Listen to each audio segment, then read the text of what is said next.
এক বুক স্বপ্ন নিয়ে মানুষ প্রবাসে পাড়ি জমায় প্রিয়জনদের মুখের হাসি ফোটাতে। কিন্তু সেই স্বপ্ন যখন নিথরদেহ হয়ে কফিনে বন্দি হয়ে ফিরে আসে, তখন তার চেয়ে বড় শোক আর অন্য কিছু হতে পারে না। আজ আমরা দাঁড়িয়ে আছি রাজবাড়ির গোয়ালন্দের উজানচরে। চারিদিকে শুধু কান্নার রোল আর আহাজারি। সৌদি আরবের জুবাইল শহরে সড়ক দুর্ঘটনায় প্রাণ হারালো মুরাদ শেখ। আজ তার এই ফিরে আসা পুরো গ্রামকে স্তব্ধ করে দিয়েছে।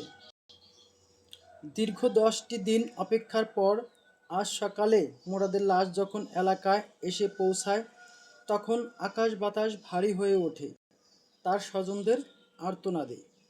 মৃত্যুর আগে তিনি কি জানতেন এটাই ছিল তার শেষ প্রবাস যাত্রা?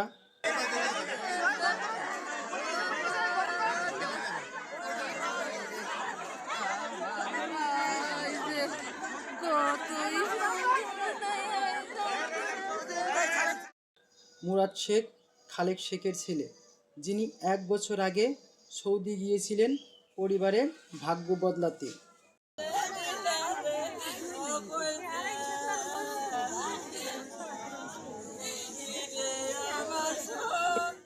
9 মাস বয়সী শিশুটি কি জানে তার বাবা আর কোনো দিন তাকে কোলে তুলে নেবে না? এতিম সন্তানগুলো কাকে বাবা বলে ডাকবে? মুরাদের স্ত্রীর আর্তনাদ যেন পাথরের বুকে ফাটল ধরায়।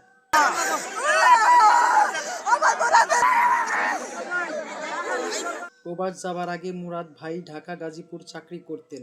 অত্যন্ত পরিশ্রমী এই মানুষটি চেয়েছেন তার সন্তানদের একটি সুন্দর ভবিষ্যৎ দিতে, কিন্তু সড়ক দুর্ঘটনায় কেড়ে নিল সব।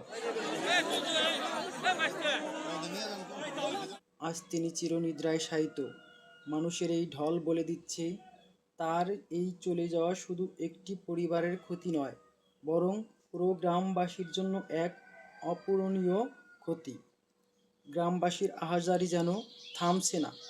বন্ধুগণ, যারা এই ভিডিওটি দেখছেন, আমাদের এই প্রবাসী ভাইটির জন্য একটু মন থেকে দোয়া করবেন।